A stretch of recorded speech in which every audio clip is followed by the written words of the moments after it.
Michael Govan, the Wallace Annenberg Director of the Los Angeles County Museum of Art. Michael joined us at our convening. Unfortunately, for a lot of reasons, our gathering in Austin took place during the week of fires in Los Angeles. And Michael was generous enough to take time out of that to speak to us by Zoom. And one of the things you reminded us there is that early in life, or even till a certain point in life, you never imagined you would be a museum leader or professional.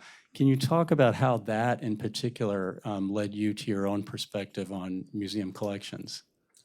Yeah, I think I was mentioning, yes, I was mostly trained to be an artist, took art history sort of to get ideas, And, but of course you need a day job if you're an artist, so you tend to work on museum catalogs, design, mass mocha. I did the original drawings. So I think though that just that beginning led to an openness. I mean, artists are always absorbing the past into a future in a creative way.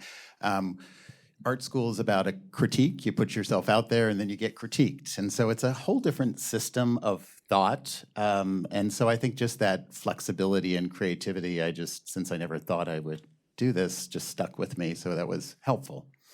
And then at LACMA, where you've been for, I've lost track, 20 years almost. 20 years. How has that perspective on what a museum's collection can be, how it can constrain the museum's capacity and fulfill it? Well, we were talking, Seth, I would think mentioned, we were talking this morning about collections. I mean, collections are, the growth of collections can be the existential crisis of our museums because of the statistics you described. However, they're also the most economical and efficient way for us to serve our public sometimes if they're properly deployed. And I say there's two things. If you own a work, you can just put it somewhere forever, or you can show it this way today and that way tomorrow. For me, that's the key because history is always changing. We're always rewriting, rethinking. And so to have collections which aren't there for an object for 3 months, but be able to see it from many sides, many perspectives. And then if you own your work, you have more ability to share it. Like I have a beautiful relationship with my conservation department.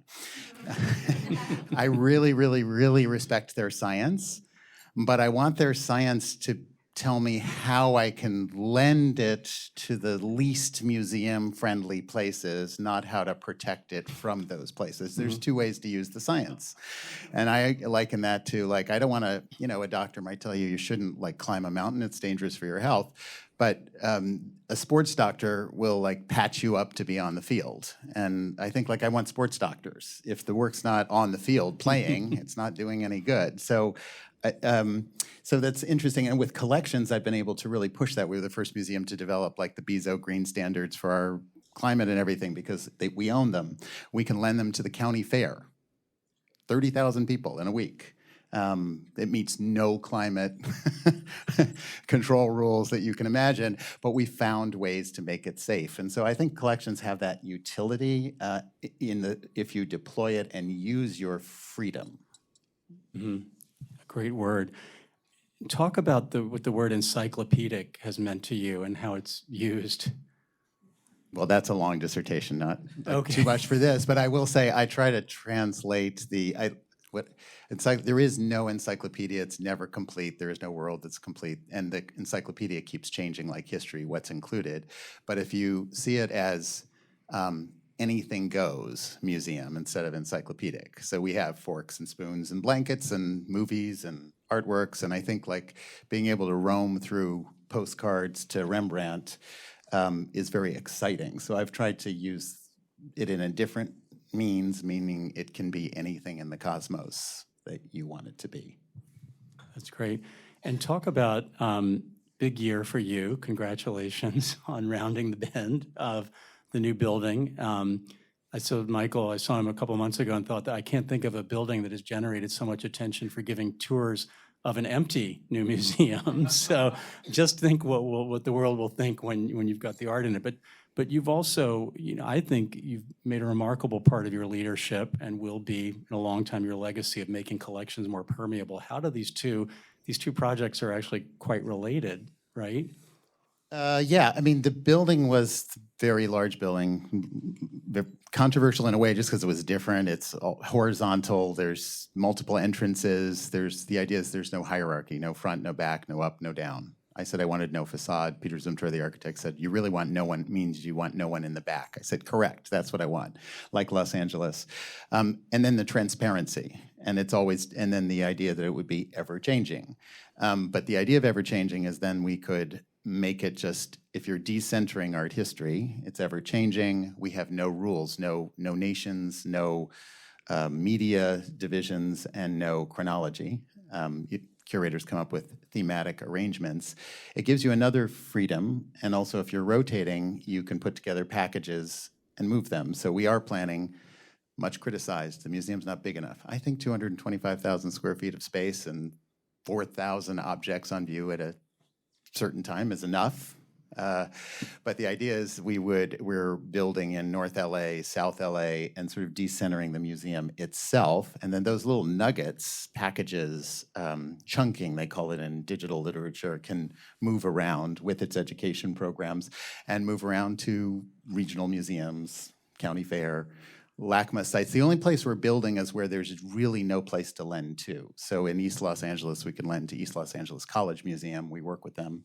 But in South LA, there's no place in North LA. So this idea of building continued infrastructure, I know everything that costs money is a lot of overhead, but there's a place for it if you can deploy it, I think, well. And this 19th century idea that you have a small village, you put a museum in the center is not conducive to our vast, sprawling metropolises where you could be an hour and a half away from LACMA in Los Angeles County.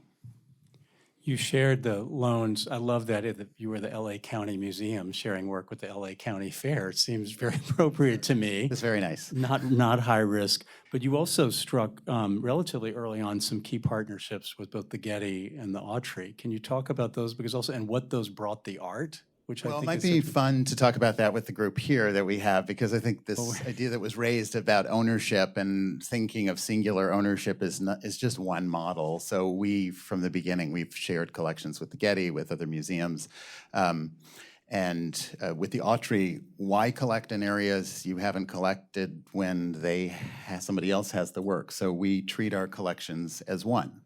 No loan to be unreasonably withheld, no red tape. We didn't actually change trade ownership. In other cases, we'll talk about other models, but it's really exciting just to open the door to many, many ways of thinking about ownership, including long-term loans, as was discussed. I remember you saying, and we will, we're sort of planting the seeds for the next phase of the just the conversation, intro. and we're watching It's a drum them. roll for the... But one of the things you learned, so you and the Getty co-acquired the Robert Mapplethorpe archive, and I love what you said is it doubled the number of curators who were working. Yeah, so with collectors, and there's a recent collection that was just gifted to LACMA, Brooklyn Museum. Where's... Hands over there, raise your hand to Brooklyn and there the you are. MoMA. And MoMA. And the idea was, it's like triple the curators of people who are interested in the work. And with different changes in leadership and curatorial, people might or might not be interested in a particular segment based on their expertise. If you triple the number of people, you increase as a donor the number of people who might be interested in really dealing with that subject matter. So I think you get more for your money as a donor if you share. And so we're sharing this collection in another complicated way. Right. That's cool. I love that idea. And finally, you used this phrase when you spoke to us in Austin about the pride in sharing and how museums have had such pride in owning.